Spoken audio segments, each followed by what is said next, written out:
va a ser nuestro temario. Hoy vamos a terminar esta partecita que nos faltaba y vamos a empezar antimicobacterianos. Y hasta ahí sería nuestro examen final.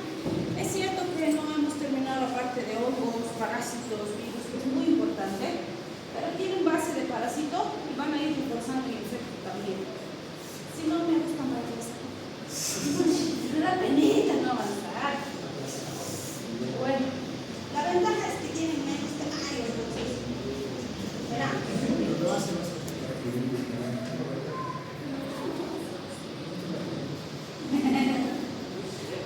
Bien, entonces estábamos viendo de los inhibidores de la síntesis de ácidos nucleicos a las quinolonas, ¿no es cierto? Y como dijimos, algunos autores dicen son quinolonas y fluoroquinolonas, porque desde segunda generación se les ha introducido una molécula de flúor en su estructura química.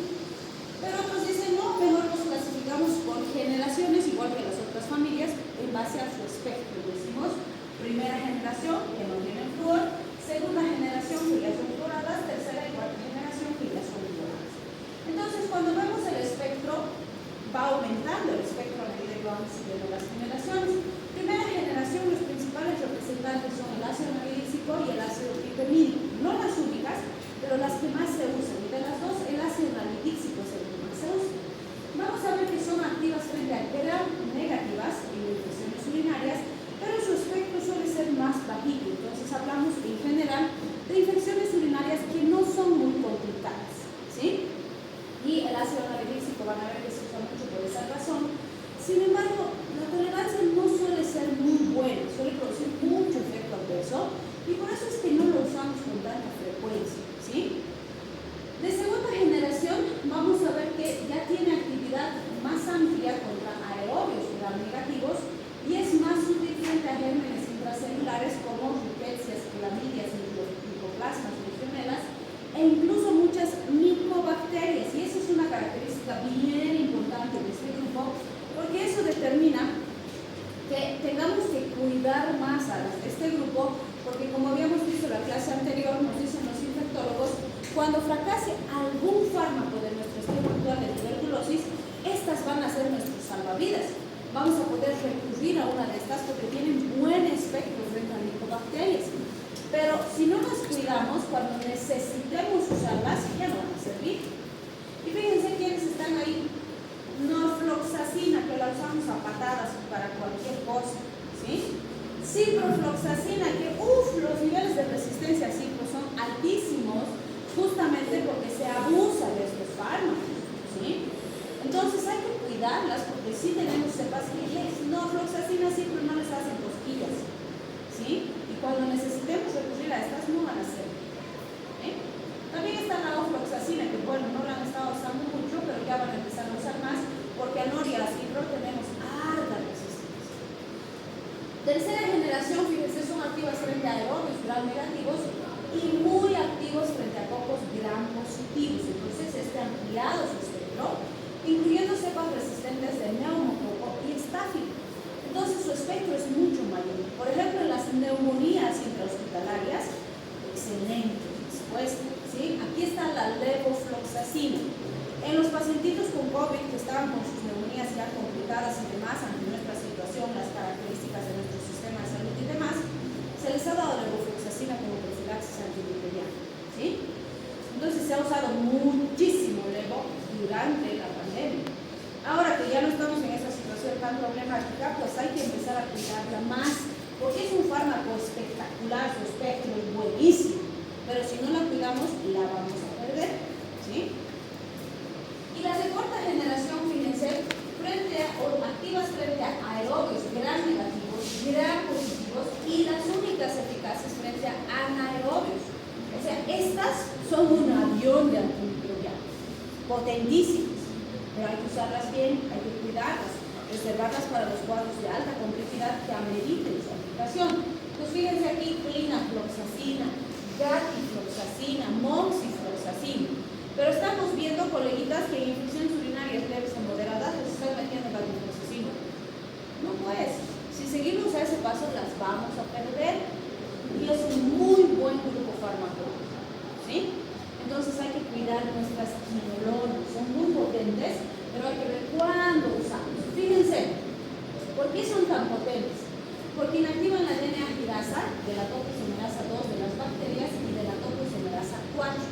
Y con eso interfieren en la replicación de material genético y la segregación de cromosomas y la transcripción génica. Vale decir, aunque actúen en los ácidos nucleicos y entre comillas deberían ser bacteriostáticas, son potentísimas bactericidas. ¿Por qué? Porque el daño que producen en el material genético es tan intenso que no solo evita que la célula tenga hijas, sino que daña a la célula madre. ¿Sí? Entonces son terriblemente eficaces. Pues fíjense, infecciones urinarias complicadas, excelente alternativa. Orquiepididimitis, prostatitis, que son de difícil penetración, excelentes fármacos. Gastroenteritis bacterianas, las fiebres entéricas, las osteomielitis, que son bien complejas de manejar, van muy bien con quinolonas. Fiebre tifoidea, cuando tenemos alta resistencia, las sulfas no han servido, ¡pum! Quinolonas, van a ser eficaces. ¿Podemos pasarle parenteral quinolonas? Claro que sí. Si no estamos viendo buena respuesta con el pacientito con su fiebre tifoidea ambulatorio, hospitalizar endovenoso le podemos pasar quinolonas, va a ir bien, ¿sí? Porque no se olviden que también tenemos salmonelas súper resistentes y la salmonelosis es súper frecuente en nuestro medio, ¿sí? Efectos postantibióticos se ha visto de 1 hasta 6 horas, pero en general no es muy significativo. Entonces, fíjense, infecciones del tracto urinario alto y bajo, muy buena alternativa. Infecciones de transmisión sexual, casi todas las que hemos mencionado, incluyendo gonocócicas, chancroides, excelente alternativa.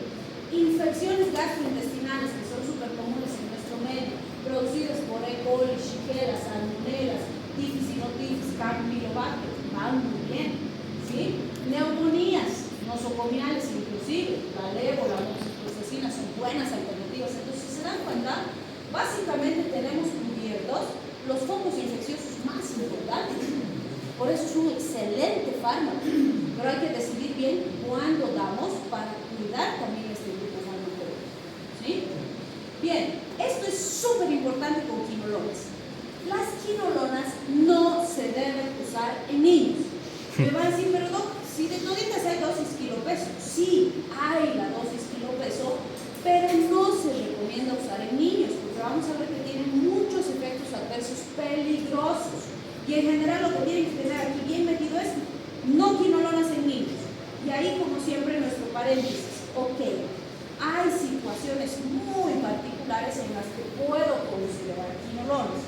Entre todo el grupo que hemos visto, el ácido nalidíxico, que es el más suavito, por decirlo así, es el único que se ha probado y se ha dicho que es bastante seguro, pero no en niños muy chiquititos, más o menos a partir de los 10 años, 8 años, por ahí, puede considerar un ácido nalidíxico.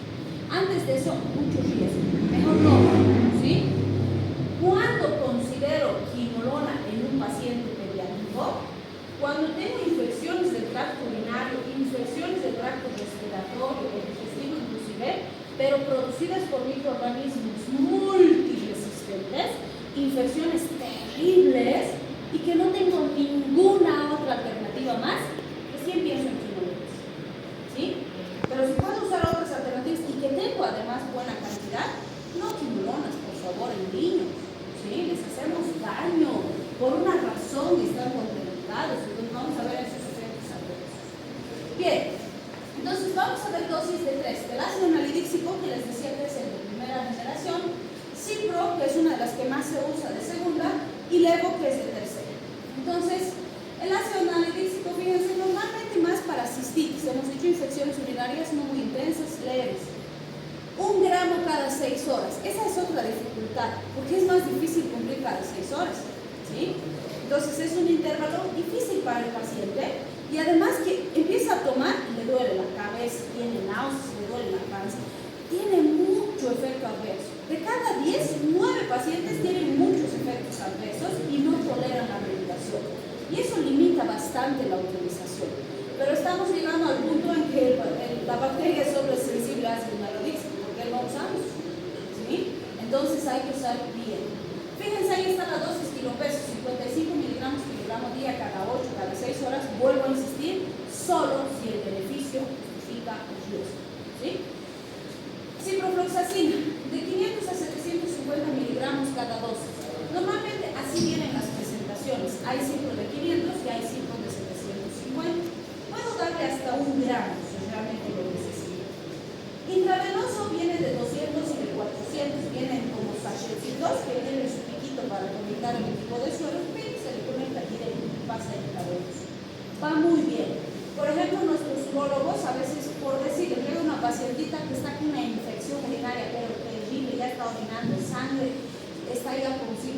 pielonefritis y demás, y no se quiere hospitalizar, porque pues tiene que trabajar o tiene hijos chiquitos, entonces no se puede hospitalizar. Entonces, ¿qué hacen nuestros urólogos? Le dicen, ok, entonces te tienes que quedar por lo menos 2 horas aquí en la emergencia.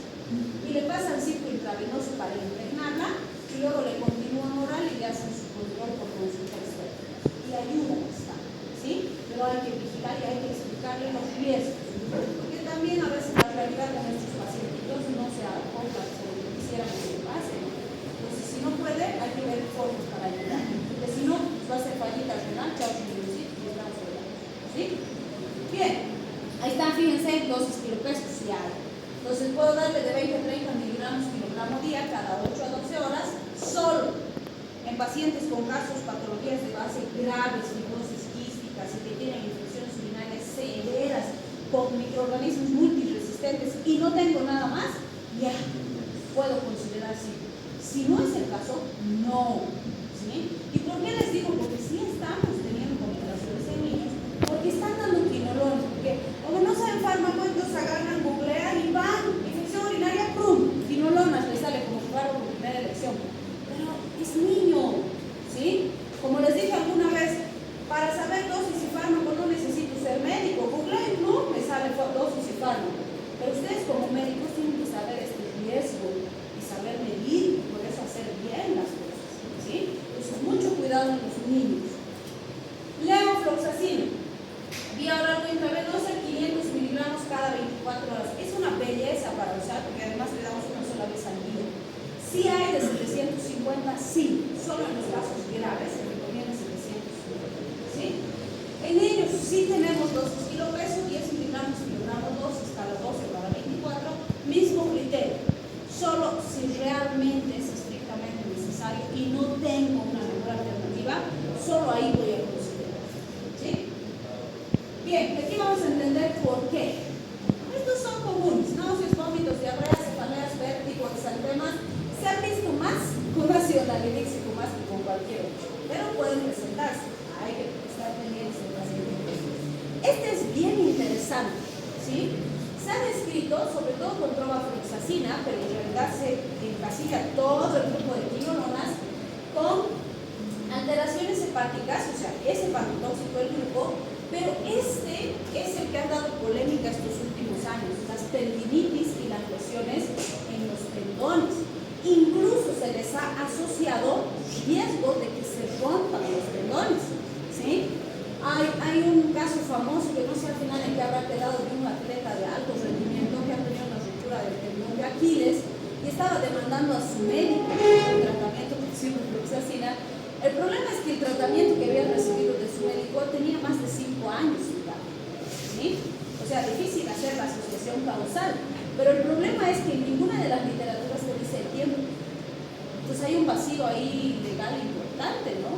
Si prueban que sí hay riesgo, no dice el tiempo, o sea, ninguno dice que es corto tiempo, pero ninguno dice que es largo tiempo, pues no sabemos. Así que sí se recomienda que si el paciente tiene riesgo de lesiones tendinosas, o es un deportista de alto rendimiento, o es un abuelito que ya tiene sus estructuras debilitadas, mucho cuidado con las quinolonas, ¿sí? Bien, pueden haber alteraciones hemáticas, falla renal aguda, que no son comunes, y cuando se asocia con teofilina se han visto convulsiones. Esto es la razón por la que no se debe dar en niños. Nos dicen incluso en menores de 18 años no deberíamos usar quinolonas, ¿sí? Porque daña el cartílago de crecimiento, puede producir malformaciones permanentes y que deterioren la calidad de vida del paciente, puede producir artropatías, puede producir lesiones en los dientes del paciente. Entonces, parecido a lo que hemos visto con tetraciclina, ¿se acuerdan? Entonces, por esa razón, no se debe usar quinolonas